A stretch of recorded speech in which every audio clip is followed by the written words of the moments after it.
Patuloy pa ring nagdadakdak si Jan tungkol sa nakakatakot na kamao ni Ho na pinaniniwalaan niyang patunay ng pagkamaster nito sa madilim na martial arts. Ngunit hindi siya hinayaan ni Damho na tapusin ang sinasabi niya. Nagdesisyon si Damho na ipakita ang kanyang kakayahan.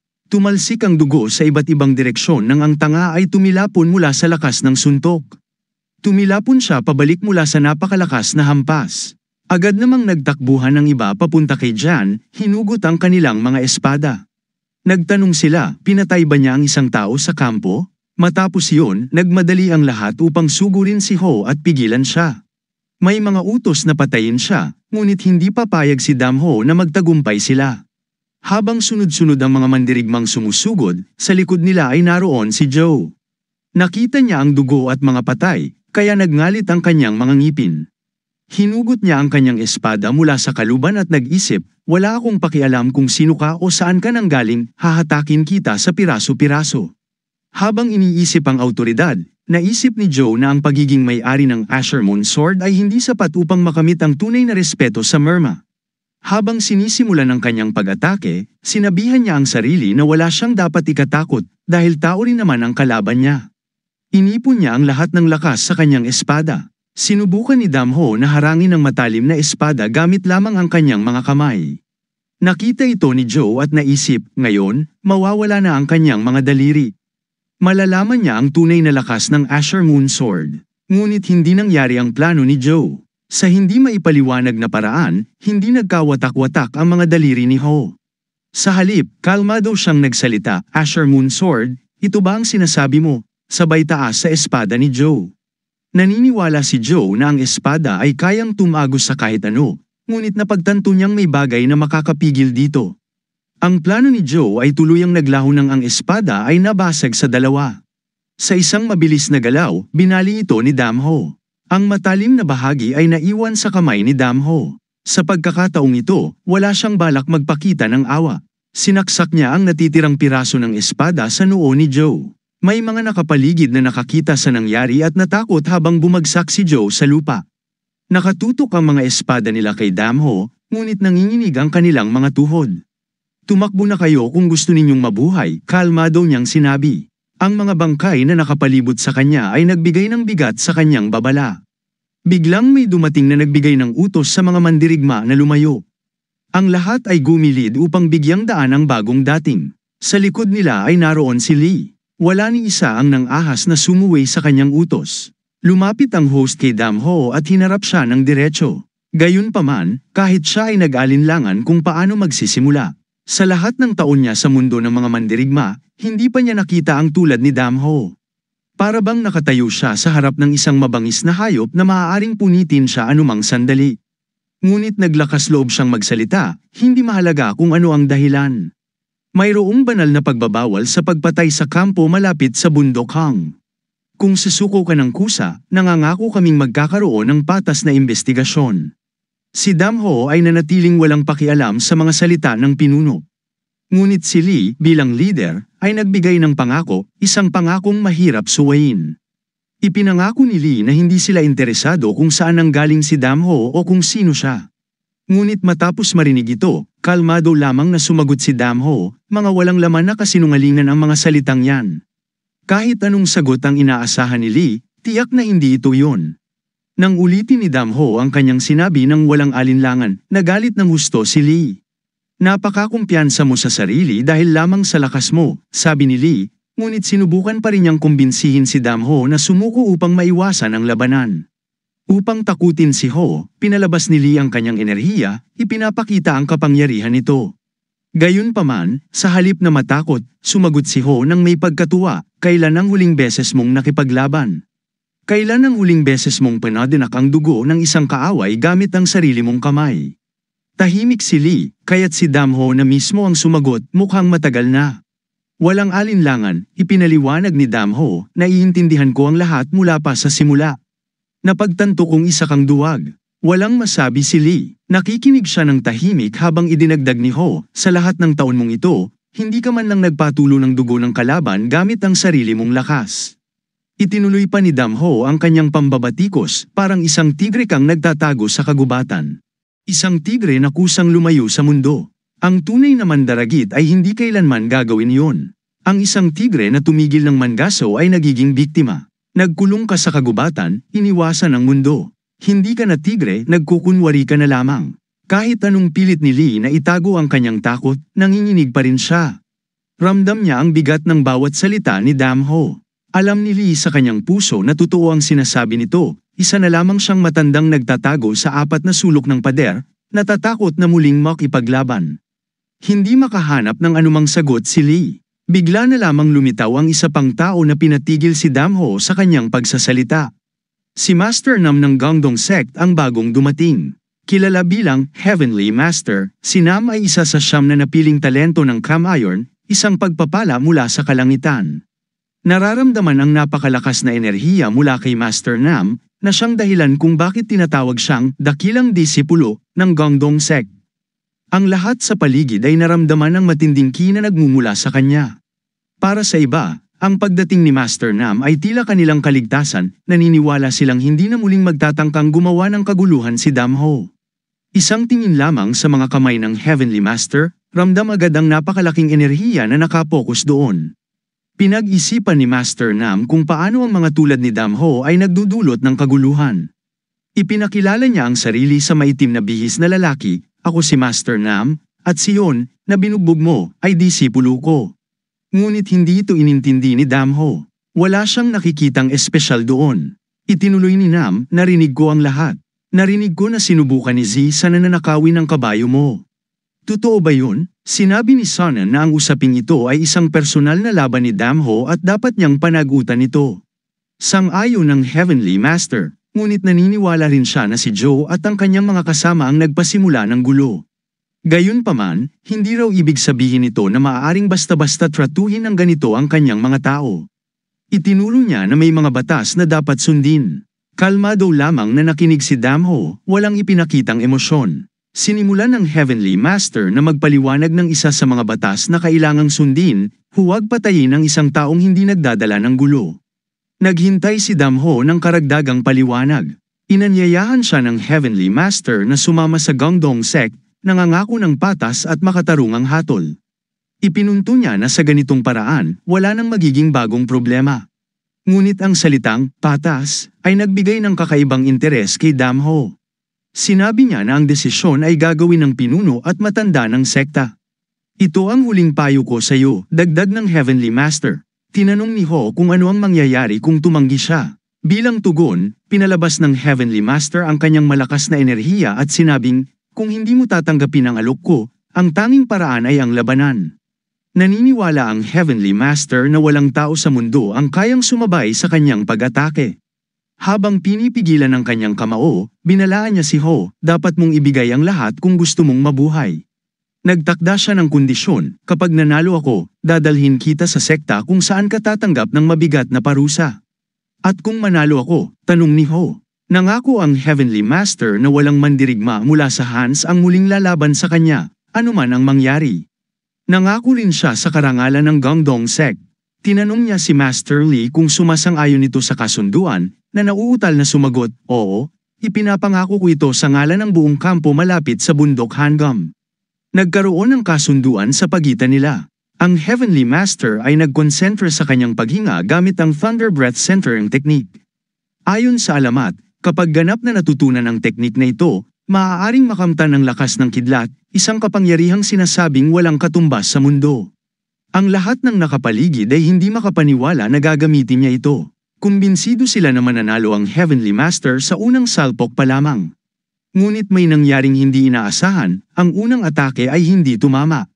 Si Damho ay simple lamang na hinarang ang susunod na 2 suntok gamit ang kanyang siko, na pinapabaling ang direksyon ng mga ito. Ang mga kamay ng Heavenly Master, matitibay tulad ng bakal, ay walang tinamaan kundi hangin. Nagplano ang Heavenly Master ng Plan B, isang atake gamit ang kanyang tuhod. Ngunit sa gulat ng mga nanunood, nananatili si Damho na matatag, pinapakita ang kanyang kakaibang tibay. Nag-level up ang Heavenly Master gamit ang isang lihim na teknik ng Gangdong Sect na tinatawag na Cloud Chasing. Bagamat makapangyarihan ang teknik, sinagot ito ni Damho ng isang malakas na suntok diretso sa noo ng kalaban. Ang galaw ni Damho ay walang komplikasyon, isang simpleng ngunit sobrang lakas na pasulong na atake. Nagbanggaan ang piercing fist ni Damho at ang chasing clouds ng Heavenly Master. Ang salpukan ay sobrang lakas, nagdulot ito ng alon ng enerhiya na nagpakawala ng mga bato mula sa ilalim ng kanilang mga paa, na tumalsik sa malayo. Napahinto ang hininga ng lahat ng nanunood. Ang Heavenly Master, na nagpapakita ng singaw mula sa kanyang ilong, ay nagulat. Ang kanyang kamao, na pinatibay ng mahabang pagsasanay, ay biglaang nakaramdam ng kirot, para bang napunit ito matapos salubungin ang kamao ni Damho. Sa unang pagkakataon simula nang gamitin niya ang teknik, may pumihil sa kanyang kamao. Walang sinuman sa mga mandirigma ang tumagal ng kahit isang segundo sa laban-laban sa Heavenly Master. Ang bawat isa ay nanginginig sa takot sa simpleng pagtingin lamang sa kanya. Ngunit sa pagkakataong ito, hawak niya ang kanyang kamay na nanginginig sa sakit. Pinilit niyang pigilan ang panginginig at lalo pang hinigpitan ang kanyang pagkakahawak, tinipon ang lahat ng kanyang lakas. Samantala, iniisip ni Damho kung mayroon mang kalaban na nakalaban niya ng ganito katindi noon. Ngunit wala siyang maalala. Ang kanyang emosyon ay tila naging abo, ngunit sa gitna ng laban na ito, nakakaramdam siya ng kakaibang kasiyahan. Sa kabila ng lahat, nagsimula siyang tumawa, na lalong nagpagalit sa Heavenly Master. Nagbago ng posisyon ng Heavenly Master at muling pinalabas ang kanyang enerhiya. Handa na siyang ituro sa binata ang leksyon na nararapat para sa isang bastos na gaya ni Damho na, sa kanyang tingin, ay sumobra na sa limitasyon. Ngunit si Damho ay tila nagkaroon ng ibang anyo na para bang nang-aasar pa. Binatikos niya ang Heavenly Master at sinabing ang mga tagasunod ng Gangdong Sect ay napakapuno ng kayabangan. Siguro dahil isa kayo sa siyam na dakilang sekta, patuyang tanong ni Damho. Ngunit gaano nga ba kahalaga ang inyong status? Ang paghamak na ito sa Gangdong Sect ay nagdulot ng masidhing sama ng loob sa Heavenly Master. Sigurado siya na hindi niya bibigyan ng pagkakataon ang itimang buhok na lalaki na mabuhay pagkatapos nito. Gayunpaman, wala nang pakialam si Damho kung Gangdong Sect man ito o iba pa. Inihayag niya ang lahat ng kanyang iniisip ng direkta at walang kompromiso. Ang Heavenly Master ay hindi na nagpipigil, ngunit may isang bagay na tiyak si Damho, kapag ang buhay mo ang nakataya sa isang laban, ang tanging maasahan mo ay ang sarili mong lakas at ang matinding kagustuhang talunin ang kalaban, anuman ang mangyari. Naglakad sila papalapit sa isa't isa, handa para sa susunod na salpukan. Napansin ng Heavenly Master na ang binatang ito ay hindi tulad ng iba pang mandirigmang nakasalamuhan niya noon. Hindi ito tungkol sa lakas o kahinaan. Si Damho ay may kakaibang kapangyarihan na nagdudulot sa iba na literal na mawalan ng lakas at bumagsak sa lupa. Ang enerhiya sa paligid nila ay parang nagngangalit na bulkan. Napakahirap makita ang nangyayari sa gitna ng nag-aapoy na aura, ngunit naramdaman na ni Damho ang mga kahinaan ng Heavenly Master. Sinimulan niyang atakihin ang mga bahaging iyon. Napagtanto niya na ang teknik ng Heavenly Master ay nakabatay lamang sa direktang mga suntok. Bagamat malakas ang mga ito, nangangailangan ito ng mabilis na pag-iwas. Ginamit ni Damho ang step dispersal technique na perpekto laban sa ganitong uri ng mga atake. Sa unang hakbang pa lamang, 10 ilusyon na agad ang nilikha, nililinlang ang kalaban at inihahanda siya para sa susunod na suntok. Pagkatapos, umatake si Damho ng sobrang lakas na kahit ang mga nakatayo sa likuran ng Heavenly Master ay napanganga sa pagkagulat, na para bang mahuhulog ang mga langaw sa kanilang mga bibig. Ngunit sa kabila ng lahat, milagrosong naiwasan ng Heavenly Master ang atake. Gayunpaman, bakas sa kanyang mukha ang matinding tensyon. Nagsibagsakan ang mga bato sa ilalim ng kanyang mga paa habang hinahanap niya ang kanyang balanse sa lupa. Biglang sumigaw si Damho, napakalakas na pati ang kanyang laway ay tumalsik. Hindi siya makapaniwala sa nangyari. Paano mo nagawa yon? Biglang tumigil ang Heavenly Master at agad na lumiko ng 90 degrees. Walang sino man sa mundo ang kayang magbago ng direksyon ng ganoong kabilis habang nasa gitna ng isang puwersadong pag-atake. Si Lee, na nakamasid lamang, ay nanginginig sa takot sa labang ito. Hindi lamang tanong kung posible nga bang magbago ng direksyon sa ganoong bilis, dahil ang ganitong galaw ay maaaring magdulot ng bali sa likod at mga binti dahil hindi kakayanin ng mga buto ang matinding presyon. Lahat ng nakapanood sa laban ay nauunawaan ito. Kahit ang pinakamalalakas na mandirigma ay napagtanto na ang kakayahan ng Heavenly Master ay lampas sa imahinasyon. Bawat galaw ng Heavenly Master ay tinitingnan ng may takot, habang natutuklasan ng lahat na siya ang magiging bangungot ng kanilang mga buhay. Kailangan kong tapusin si Damho sa isang suntok, naisip ng Heavenly Master. Kung hindi, magiging seryosong banta siya. Nagpasya siyang gamitin ang kanyang enerhiya sa suntok upang wakasan ang laban. Isang pulang liwanag ang kumislap, nagdulot ng pagkasilaw sa lahat ng mata. Ang susunod niyang teknik ay ang Demon's Wind Fist, isang lihim na teknik ng Guangdong sect. Ang mga napinsala ng teknik na ito ay parang naduraj ang kanilang mga buto, walang natitira, maging balat o laman. Sa sandaling yun, napagtanto ng lahat na ang Demon's Wind Fist ay tunay na lihim na teknik ng Heavenly Master. Noon, tsismis lamang ito. Ngayon, nakita nilang totoo ito. Ang teknik na ito ay binubuo ng 12 tumpak na suntok na may kakayahang sirain maging ang kaluluwa. Palapit na ang Heavenly Master kay Damho upang gamitin ang teknik. Ito'y pagpapatiwakal, sigaw ng ilang tao mula sa karamihan. Ngunit habang nakakunot ang noo, nagpatuloy ang Heavenly Master sa kanyang mga suntok. Mula sa paningin ni Damho, ang mga kamao ng Heavenly Master ay lumalaki, tila mas nakakatakot habang papalapit. Maaaring mamatay ang sinumang nasa tabi ng gumagamit ng teknik na ito, ngunit si Damho ay hindi umatras. Hindi inisip ni Damho na umiwas mula sa simula. Kahit mahirap paniwalaan, ang kanyang katawan ay tila tumutugon ng tama, iniiwasan ang enerhiyang nanggagaling sa kamao ng Heavenly Master. Siguradong sigurado ang Heavenly Master na ang kanyang enerhiya ay magdudulot ng malaking pinsala kay Damho, ngunit mabilis niyang napagtanto ang pagkakamali niya.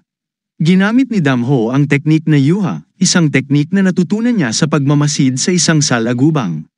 Ang kanyang malakas na suntok ay sinamahan ng Gumu JJA at isang offensive step. Ang susi ng teknik na ito ay ang makapangyarihang suntok na dumudurog sa depensa ng kalaban. Habang papalapit ang kamao ni Damho sa mukha ng Heavenly Master, sinubukan itong harangan ng atake, ngunit ang kamao ni Damho ay dumaan sa hindi pangkaraniwang anggulo. Ang susunod na teknik ni Damho ay ang Slicing Fist, isang teknik na nagpapahintulot sa gumagamit na kontrolin ang buto ng kanilang mga kamay, kaya halos imposibleng hulaan kung saan magmumula ang suntok. Paano ito posible? Tanong ng lahat. Hindi nila maintindihan kung paano nahuhulaan ang galaw ni Damho. Ang Heavenly Master, na kinikilala bilang makapangyarihan, ay ngayon nakita ng lahat na napabagsak ng isang suntok lamang. Ang lakas ng suntok ni Damho ay nagdulot ng malakas na tunog ng pagiling ng panga ng Heavenly Master, na tila ang kanyang mga ngipin ay nagbabanggaan habang lumilipad sa ere. Habang nasa ere, nagawa pang isipin ng Heavenly Master, hindi ako maaaring matalo, tulad ng isang tuta. Ngunit baka hindi man dirigma ang nasa harapan ko, kundi isang tunay na bulldog. Ang suntok ni Damho ay parang diamante, matibay at walang kapantay. Ngunit ang Heavenly Master ay may natitira pang alas, ang Directed Breath of Thunder technique. Napansin ni Lee na narating na ng Heavenly Master ang ikapitong antas ng Thunder Breath Mastery. Upang maabot ang ikawalong antas, hindi sapat ang mahigpit na pagsasanay, kinakailangan din ng espiritual na kaliwanagan. Ngunit kahit ang ikapitong antas ay higit na nakahihigit sa ibang mga teknik. Nagsimula nang umatras ang karamihan, alam nilang kung tamaan sila ng teknik ng Thunder, kahit abo ay wala nang matitira sa kanila.